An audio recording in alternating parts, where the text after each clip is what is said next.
मेरा 15 साल का देवर हर रात अपने तकिए को टांगों के बीच में दबाकर सोता था। एक दिन अचानक जब मैंने उसका वह तकिया खींच लिया तो उसके बाद उसमें से जो चीज़ निकल कर आई उसे देखकर तो मेरे होश ही उड़ गए। मेरा नाम रचना है। मैं एक मिडिल क्लास फैमिली से आती हूँ। हमने बचपन से ही गरीबी को झेला है। मैं अपने माँ बाप की अकेली संतान थी। मेरे पिता ने मेरी शादी का जिम्मा जब से उठाया तब से वह बहुत परेशान रहते हैं, क्योंकि जहाँ कहीं भी उन्होंने मेरी शादी के लिए बात की वहाँ पर लड़के वालों की डिमांड बहुत ही ऊंची ऊंची है, जो कि पूरी कर पाना हम लोगों के बस की बात नहीं है। इसलिए थक हार कर अब उन्होंने मेरी शादी एक ऐसे घर में की है जहाँ उन्होंने सिर्फ रुपया पैसा ही देखा है और कुछ नहीं। मेरे माँ बाप को लगता है कि अगर मैं एक अकेले घर में शादी करके जाऊंगी तो फिर वहाँ पर मैं राज करूंगी। मेरे ससुराल में ना तो नंद है, ना ही सास ससुर का कोई झंझट है। लेकिन अगर मेरी सोच के हिसाब से देखें तो सास ससुर अगर अपनी बहू को समझने वालों में से हों तो वह उसके माता पिता की तरह ही होते हैं। और जो बहुएं अपने सास ससुर को कुछ भी नहीं समझती वह बहुत गलत करती हैं। मेरा तो शुरू से मन यही था कि मेरी शादी किसी ऐसे घर में हो जहाँ भरा पूरा परिवार हो। लेकिन शायद सास ससुर की सेवा करना मेरे नसीब में ही नहीं था। पर उल्टा इधर मेरे माँ बाप इस बात पर बहुत खुश थे। कहते थे कि लड़का अमीर है, हमारी बेटी को हमेशा खुश रखेगा। कहने को लड़का तो क्या, वह तो एक 40 साल का आदमी था जिसका एक भाई था। उनका नाम राघव सिंघानिया था। वह शादी नहीं कर रहे थे, बल्कि अपने 15 साल के भाई के लिए किसी नर्स के रूप में एक बीवी की तलाश कर रहे थे। लेकिन मेरे माँ बाप इन सब बातों को कहाँ समझ रहे थे। उन्होंने तो बस उनका बड़ा सा घर देखा और मेरी शादी उस घर में तय कर दी। उन्होंने सोचा कि हमारी बेटी को उस घर में दुनिया भर का आराम मिलेगा। हर माता पिता अपनी औलाद को सुखी देखना चाहते हैं और यही सब कुछ करने के लिए मेरे माँ बाप ने भी मेरी शादी उस घर में तय करवा दी और मैंने भी अपने माता पिता की पसंद के मुताबिक ही शादी कर ली, क्योंकि मैं जानती थी कि अच्छी बेटियां कभी भी इनकार नहीं करती। मैंने तो अपने माँ बाप की रजामंदी में ही अपनी खुशियों को ढूंढ लिया था। उसके बाद मेरी शादी का दिन आ गया। उस दिन ना तो कोई धूम धड़ाका था, ना कोई ढोल बाजा, क्योंकि सिंघानिया साहब की ये डिमांड थी कि हमारी शादी बहुत ही सादगी से हो। उन्हें शोर शराबा बिल्कुल भी पसंद नहीं था। ऐसा शायद इसलिए था क्योंकि वह अपनी पहली बीवी के गम से खुद को बाहर नहीं निकाल पाए थे, जिनकी मृत्यु आज से 14 साल पहले ही हो गई थी। सिंघानिया साहब की बीवी बनकर जब मैं उस हवेली में गई तो वहां पर मैंने देखा कि वहां तो सन्नाटे का राज था। बड़ी ही अजीब सी शादी हुई थी मेरी। ना तो मुझे कोई नंद लेने आई और ना ही कोई सास थी जो मेरे सिर पर हाथ फेरती। सच कहूँ तो मैं इन रिश्तों के लिए तरसती थी, क्योंकि मैं जानती हूँ कि मोहब्बत से रिश्ते बनाना भी एक अनोखा एहसास होता है। ऐसे रिश्तों की मंजिल हमेशा बेहतर होती है। वह शाम का वक्त था। शादी के बाद मैं सिंघानिया साहब की बड़ी सी गाड़ी में बैठकर उनके घर पर पहुंच गई थी। लेकिन वह इतने ज़्यादा व्यस्त थे कि उन्होंने मुझे घर के बाहर ही ड्रॉप कर दिया और कहने लगे कि जाओ, तुम अंदर चली जाओ, मुझे अभी कुछ ज़रूरी काम है। जब तुम दरवाज़ा खोलोगी तो पारुल तुम्हें अंदर ले जाएगी। मैंने पूछा, ये पारुल कौन है? मैंने बहुत ही धीमी आवाज़ से पूछा, क्योंकि जहाँ तक मुझे पता था उस घर में कोई औरत नहीं रहती थी। उन्होंने कहा कि वह हमारे घर की नौकरानी है। इस बात को उन्होंने बड़े ही घमंड भरे अंदाज में कहा और अपनी बड़ी सी गाड़ी स्टार्ट करके वहाँ से चले गए। मैं उन्हें देखती ही रह गई। घर के दरवाजे पर खड़ी होकर मैं सोच ही रही थी कि तभी मेरे दरवाजे पर दस्तक देने से पहले ही दरवाज़ा खुल गया। सामने देखा तो एक बहुत ही खूबसूरत 20 साल की जवान लड़की ने दरवाज़ा खोला। वह इतनी ज़्यादा खूबसूरत थी कि उसका हुस्न कयामत ढा रहा था। उसकी खूबसूरती देखकर मैं भी एक लम्हे के लिए घबरा गई थी। उस लड़की को मैं एकटक देखती ही रह गई। उसे देखकर मैं यही सोचने लगी कि अगर इतना कातिलाना हुस्न सिंघानिया साहब के घर में पहले से ही मौजूद था तो उनको मुझसे शादी करने की आखिर ज़रूरत ही क्या थी। लेकिन शायद मर्द बीवियां खानदानी और महबूबा खूबसूरत ही ढूंढते हैं। खैर, अब इतना सोचने का कोई फायदा ही नहीं था। मुझे तो ये औरत अपनी आंखों से ही बड़ी ही तेज और चालाक लगती थी। अभी मैं ये सब सोच ही रही थी कि तभी मुझे डर से घुटी हुई चीखों की आवाज़ सुनाई दी। मैं चौंक कर रह गई। उस घर में शुरू से ही ऐसे ऐसे वाक़ये होने लगे थे जिनसे मुझे कुछ गड़बड़ का एहसास हुआ। ये सब सुनकर मेरे कान खड़े हो गए। जब पारुल ने देखा कि कमरे से आने वाली चीखों पर मेरा ध्यान जा रहा है, तो उसने मुझे ऊंची ऊंची आवाज़ में बात करना शुरू कर दिया। वह जानबूझकर मेरा ध्यान बटाने की कोशिश करने लगी, मगर मेरा ध्यान तो सिर्फ और सिर्फ उस आखिरी वाले कमरे से आने वाली चीखों पर था, जिसे पारुल हर सूरत में मुझसे छुपाना चाहती थी कि मैं किसी भी तरह से उन सब चीखों को नज़रअंदाज कर दूं। खैर, मुझे उसकी सारी बातें माननी तो थी, क्योंकि उस घर में मेरा ये पहला दिन था। वह मुझे एक कमरे के अंदर लेकर गई और कमरे में ले जाकर मुझे बेड पर बिठा दिया और फिर खुद कमरे से बाहर चली गई। वह जब दरवाज़ा बंद करने लगी तो चीखों की आवाज़ और भी तेज हो गई थी। मैं सोचने लगी, ये तो बड़ा ही अजीब घर है। एक तो पहले से ही इतना सन्नाटा था, अब ऊपर से ये खतरनाक चीखने की आवाज़। मैं अपने पति राघव का इंतज़ार करने लगी। रात के 12 बज चुके थे। बैठे बैठे मेरी पूरी कमर अकड़ चुकी थी, मगर राघव नहीं आए। 1 बजे के आसपास जब मेरी आंख लगने ही वाली थी कि तभी कमरे का दरवाज़ा अचानक से खुला और राघव अंदर आ गए। मेरे दिल में धड़कनों का शोर तो हो रहा था, लेकिन मेरी आंखों में कोई भी अरमान नहीं थे, क्योंकि ये तो अरेंज मैरिज थी और मुझे बस अपने माँ बाप की खातिर ही इस रिश्ते को निभाना था। राघव मेरे करीब आकर बैठ गए। मैं जब उनकी तरफ देखने लगी तो मुझे उनकी आंखों में भी घबराहट के अलावा और कुछ नहीं दिखाई दिया।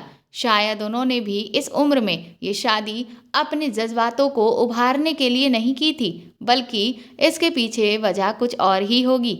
मैं दिल ही दिल में सोच रही थी कि तभी वह मुझे अचानक बोले, रचना, मैं झूठ बोलने का आदी नहीं हूँ और ना ही तुमसे झूठे वादे करूँगा। ये नहीं कहूँगा कि मैं तुमसे नफरत करूँगा, लेकिन तुम मुझसे ज़्यादा उम्मीदें मत रखना। मैंने ये शादी अपने भाई के लिए ही की है, क्योंकि मैं ज़्यादातर अपने काम में मशरूफ़ ही रहता हूँ और अपने भाई का अच्छे से ख्याल नहीं रख पाता हूँ। मेरा भाई अजीब सी आदतों का शिकार है। तुम पढ़ी लिखी हो और मुझे उम्मीद है कि तुम उसे अच्छे से संभाल लोगी। मैंने राघव से कहा, जी क्यों नहीं, आपका भाई मेरी जिम्मेदारी है। मैंने पहली बार उनकी बात का जवाब दिया। वह खुश होकर कहने लगे, बस मुझे तुमसे इसी बात की उम्मीद थी। रचना, पढ़ी लिखी लड़कियां वाकई बहुत अच्छी होती हैं। मेरा भाई अजीब सी आदतों को पाले हुए है। जब देखो तब अपने कमरे में सोता रहता है। रात के 8 बजे से लेकर सुबह के 12 बजे तक सोता रहता है और उसका ख्याल बस पारुल ही रखती है। पारुल हमारे घर की नौकरानी है, लेकिन एक नौकरानी पर मैं बहुत ज़्यादा भरोसा नहीं कर सकता। इसीलिए मैं अपने भाई की पूरी जिम्मेदारी तुम्हारे ऊपर डालना चाहता हूँ।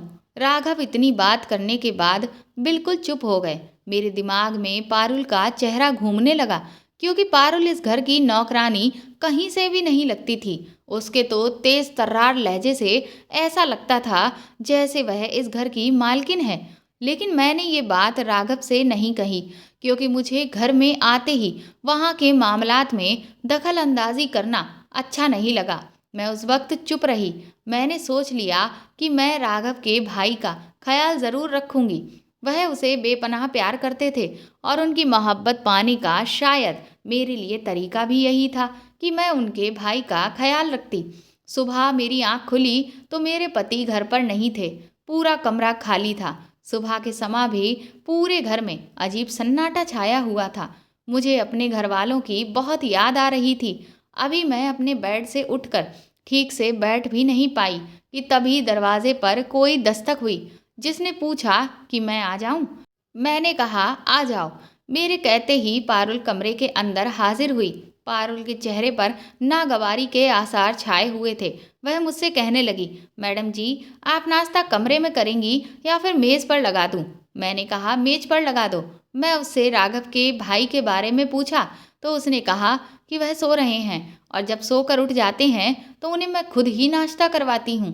ये कहते हुए पारुल के लहजे में एक अजीब सी अकड़ थी, जैसे वह राघव के भाई से मुझे दूर रखना चाहती हो। मैंने कहा, ठीक है, तुम नाश्ता लगाओ, मैं आती हूँ।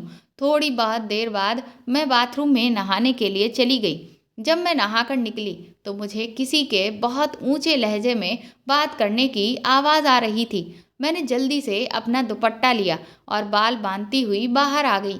फिर अचानक एकदम से वह आवाज़ें ही आना बंद हो गईं।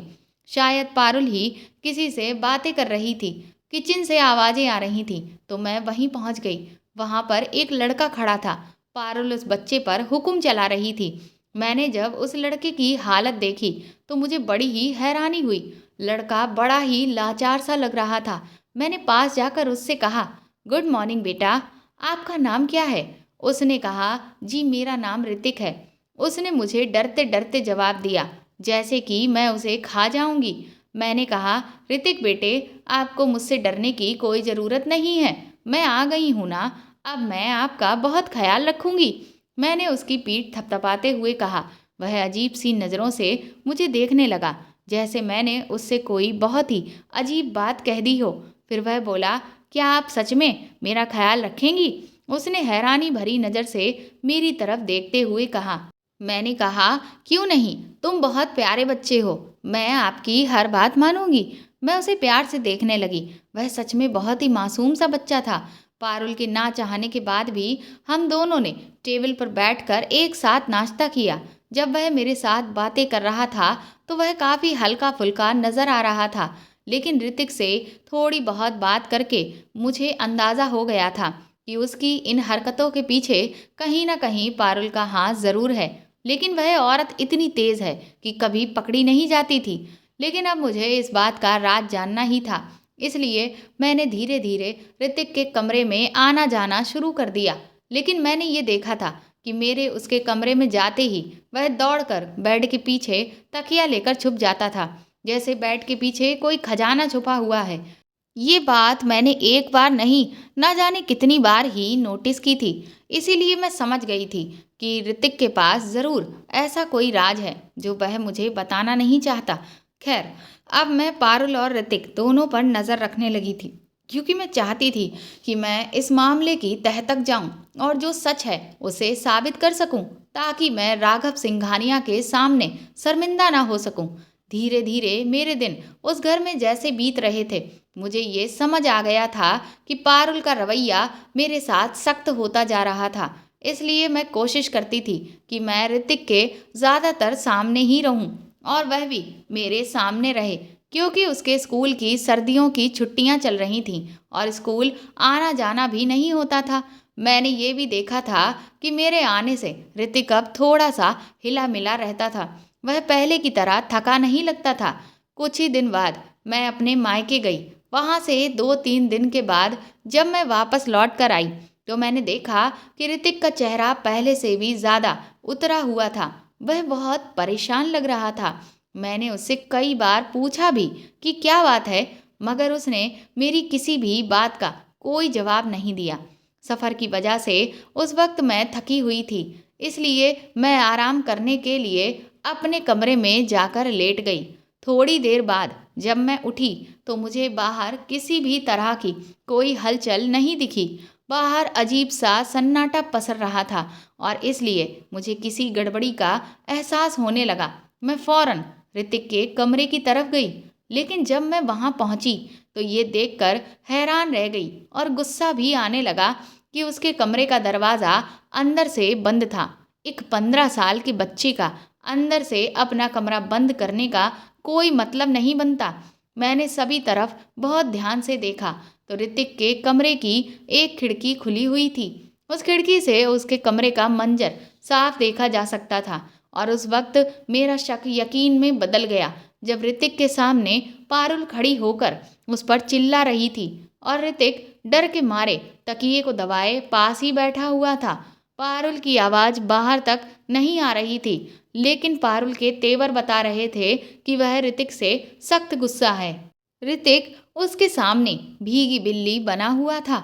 मुझे ऋतिक पर भी गुस्सा आ रहा था, कि वह एक लड़का होकर इस नौकरानी के सामने इस कदर मजबूर क्यों है।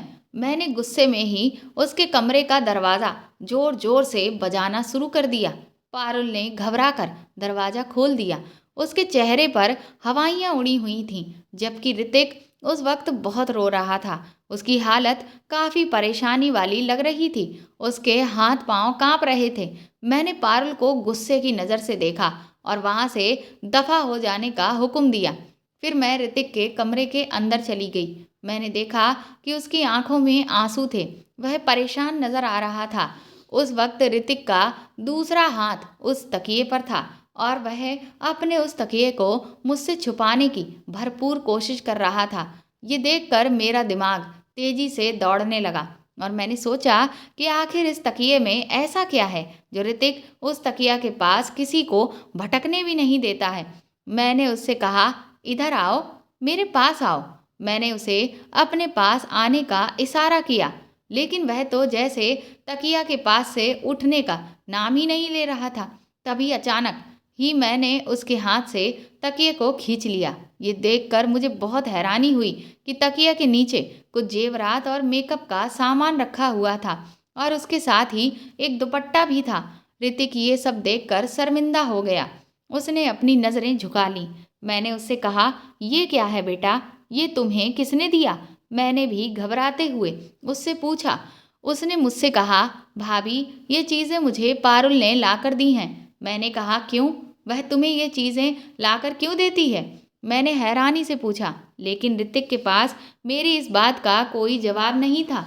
मुझे पारुल पर बहुत ही गुस्सा आ रहा था कि ये क्या बेहुदी हरकत है। आखिर एक बच्चे का दिमाग खराब करने का मकसद क्या है? मैं ऋतिक को वहीं छोड़कर भागती हुई पारुल के क्वार्टर में गई, मगर वह वहाँ मौजूद ही नहीं थी। उसका चेहरा मेरी आंखों के सामने घूम रहा था। मुझे उस वक्त बहुत गुस्सा आ रहा था। मैंने सोचा, आखिर वह कहाँ जा सकती है? आना तो उसे यहीं है। इसलिए मैं उसका इंतज़ार करने लगी। पारुल की हरकत से मेरा गुस्सा आसमान को छू रहा था। मैं सोच भी नहीं सकती थी कि वह इस कदर कोई घिनौना खेल खेल सकती है। मैं अगर पहले ही उसकी हकीकत के बारे में जान जाती तो उसे बहुत नफरत करती। शाम को जब राघव घर आए तो दरवाजे पर दस्तक हुई। उनके साथ पारुल भी घर के अंदर आई। राघव के होते हुए मैं पारुल से कोई बातचीत नहीं कर सकी। पारुल भी मेरी इस आदत को जान गई थी कि मैं दूसरों के सामने कभी भी उसको जलील नहीं करती थी, हमेशा चुप ही रहती थी। और वह अब ये भी जान चुकी थी कि मैं उसका राज मालूम कर चुकी हूँ। इस वजह से वह ज़्यादातर अपने क्वार्टर में ही रहती थी। ऋतिक भी धीरे धीरे नॉर्मल हो रहा था। मैंने उसके कमरे में जाकर जेवर और मेकअप का सामान फेंक दिया। अब मुझे उसकी अच्छे से परवरिश करनी थी। मैं उसको अपने साथ ही खिलाती पिलाती, उससे ढेर सारी बातें करती थी। राघव भी ये सब देखकर बहुत खुश थे, लेकिन मुझे ये भी जानना था कि पारुल ये सब क्यों कर रही थी और मुझसे सच्चाई क्यों छुपा रही थी। और फिर एक दिन उसने मुझे सारी सच्चाई बतानी ही पड़ी और उसने मुझे जो भी कुछ बताया उसे सुनकर मैं दंग रह गई थी। पारुल ने बताया कि वह दो बहनें और एक भाई थे। भाई ने अपनी मर्जी से शादी करके वह उन लोगों को छोड़कर चला गया। उस वक्त पारुल स्कूल में पढ़ रही थी और उसकी बहन और माँ को घर चलाने के लिए इस बंगले में नौकरी करनी पड़ी, क्योंकि इस हवेली में कुछ नौकरों की ज़रूरत थी। उसकी बड़ी बहन और उसकी माँ जब इस घर में आए तो उन्होंने दिन रात बहुत मेहनत की और ईमानदारी से इस घर के सारे काम अच्छे से करने लगे। पिताजी की मौत के बाद हम दोनों बहनों को यह एहसास होता था कि माँ का सहारा बच्चों के लिए कितना ज़रूरी होता है। धीरे धीरे मेरी बहन को ये लगने लगा कि सिंघानिया साहब की नज़रें उन पर से कभी हटती ही नहीं हैं और उनकी नज़रों में मेरी बहन के लिए एक अजीब ही बात थी। वह हमेशा ये सब देखकर घबरा जाती थी और उनकी ये कोशिश रहती कि वह कम से कम उनके सामने जाया करे, मगर ऐसा नहीं हो पाता था। और फिर जिस बात का उन्हें डर था वही हुआ। एक दिन सिंघानिया साहब ने उनसे कहा कि वह उनसे शादी करना चाहते हैं, लेकिन शादी छुपकर करेंगे। ये बात सुनकर मेरी बहन दंग रह गई थी। क्योंकि वह जानती थी कि छुपकर शादी करने से किसी को भी इज्जत नहीं मिलती। जब हम दुनिया वालों के सामने अपनी शादी करते हैं, तभी हमें दुनिया इज्जत की नज़र से देखती है, क्योंकि कभी तो हमें लोगों का सामना करना ही पड़ेगा। लेकिन उस वक्त मेरी बहन इस बात को समझ नहीं पाई और सिंघानिया साहब ने मेरी माँ से बात की कि वह मेरी बहन को अपनाना चाहते हैं, उससे शादी करना चाहते हैं, लेकिन फिलहाल वह शादी को खुफिया रखेंगे। मेरी माँ एक सीधी सादी और भोली भाली औरत थी, जो दुनिया की ऊंच नीच को नहीं समझती थी, और मीठी मीठी बातों में आकर मेरी माँ इस बात के लिए राजी हो गई। सिंघानिया साहब ने मेरी बहन से शादी करके उन्हें शहर से बाहर एक मकान में रहने के लिए लेकर गए और वहीं पर रहने के लिए कहा। जब उन्होंने मेरी बहन से शादी भी की, तो शादी में सिर्फ 2-3 लोगों के अलावा और कोई भी मौजूद नहीं था। उन्होंने 6 महीने के लिए मेरी बहन को उस घर में रखा, लेकिन फिर वह उन्हें इसी हवेली में वापस ले आए, क्योंकि यहाँ पर एक नौकरानी की ज़रूरत थी। मेरी बहन नौकरानी बनकर इस घर में रहने लगी, लेकिन फिर जब वह गर्भवती हुई तो उसने साहब को बता दिया। उसके बाद से ही उनका स्वभाव मेरी बहन के प्रति बदलने लगा। उनकी दिलचस्पी उसमें कम होने लगी। हालांकि पहले वह मेरी बहन के पीछे दीवानों की तरह फिरते थे, लेकिन अब वह उसे नज़र उठाकर भी नहीं देखे थे। इस बात की शिकायत जब मेरी बहन ने उनसे की, तो उन्होंने उसे चुप रहने का इशारा किया, लेकिन वह चुप नहीं रही। उनका कहना था कि वह सिंघानिया साहब उनके पति थे। धीरे धीरे उन्हें समझ आने लगा कि उनके साथ एक बहुत बड़ा खेल खेला गया है। साहब ने उनसे कहा कि या तो वह चुप रहे, नहीं तो वह उन्हें तलाक दे देंगे। तलाक की धमकी के बावजूद भी मेरी बहन उनसे नहीं डरी, इसलिए एक दिन उन्होंने उसे तलाक दे डाला। वह एक तलाकशुदा औरत बनकर घर वापस लौट आई। उनसे एक ऐसा गुनाह हो गया था जिसका बोझ उनसे उठाया ही नहीं जा रहा था। जमाने की नज़रों में भी वह बुरी तरह से गिर चुकी थी। और फिर हुआ ये कि उन्होंने जिस बच्चे को जन्म दिया, वह भी ऐसे हालातों में पैदा हुआ कि वह बच्चा बच नहीं पाया और इस दुनिया से चला गया। उनसे भी ये गम बर्दाश्त नहीं हुआ और वह भी इस दुनिया को छोड़ हम सबको अलविदा कह गईं। कुछ महीनों बाद मेरी माँ का भी देहांत हो गया और मैं इस दुनिया में बिल्कुल अकेली रह गई। मैंने ठान लिया कि मैं राघव सिंघानिया से बदला लेकर ही रहूंगी और मैं इस हवेली में बदला लेने के लिए नौकरानी बनकर आई, क्योंकि राघव अपने भाई से बहुत प्यार करता था और उसे उसकी देखभाल के लिए कोई नौकरानी चाहिए थी। मेरे इंतकाम का एक बदला तो राघव सिंघानिया से कुदरत ने ही ले लिया। उसकी बीवी जल्द ही इस दुनिया से चली गई और वह अकेला इस दुनिया में रह गया। मैं जब भी उसके भाई को देखती तो मुझे उसकी ही झलक उसमें नज़र आती और मैं नहीं चाहती थी कि उसका भाई भी बड़ा होकर अपने भाई की तरह दूसरी औरतों की इज्जत को खराब करे। इसीलिए मैं उसको औरत ही बनाना चाहती थी। मैं चाहती थी कि वह एक डरपोक इंसान बने, उसमें कभी भी बहादुरी ना आए, उसमें कभी इतनी जुर्रत ना हो कि वह किसी की इज्जत से खेल सके। मैडम जी, आप ही बताइए, मैंने आखिर क्या गलत किया? इसलिए मैं उसको चूड़ियाँ और जेवर लाकर देती ताकि वह उन्हें पहने और एक औरत की तरह अपना रवैया बदल ले। जब मैंने पारुल की पूरी बात सुनी, तो अब मुझे धीरे धीरे समझ आने लगा था कि उसे बहुत गहरा सदमा पहुंचा है, जिस वजह से वह डिप्रेशन का शिकार है और वह एक जहानी मरीज बन चुकी है। जाहिर सी बात है, आखिर ऐसा क्यों ना होता? उसकी ज़िंदगी में बहुत कुछ बुरा हुआ था। उसने बहुत कम उम्र में ही बहुत कुछ झेल लिया था और वह अकेली हो गई थी, जिस वजह से उसका दिमागी संतुलन खो चुका था। मैंने इस बात का जिक्र राघव से किए बिना ही पारुल का इलाज करवाना शुरू करवा दिया, क्योंकि उसके दिमाग की बीमारी के बारे में मैं अच्छे से समझ चुकी थी। राघव की गलती को सुधारने का जिम्मा मैंने अपने कंधे पर उठा लिया था। कुछ ही महीनों के बाद पारुल बहुत अच्छे तरीके से ठीक हो गई थी और मैंने एक अच्छे से घर में उसके लिए रिश्ता देखकर उसकी शादी भी कर दी। इधर मेरा देवर भी अब नॉर्मल हो गया था और मैं अपने पति राघव के साथ और अपने देवर के साथ ही खुशहाल जिंदगी गुजार रही थी। तो दोस्तों, आपको ये कहानी कैसी लगी कमेंट करके ज़रूर बताएं और प्लीज़ इस कहानी को ज़्यादा से ज़्यादा शेयर और लाइक करें। साथ ही आप चाहें तो मुझे सुपर थैंक्स भी दे सकते हैं।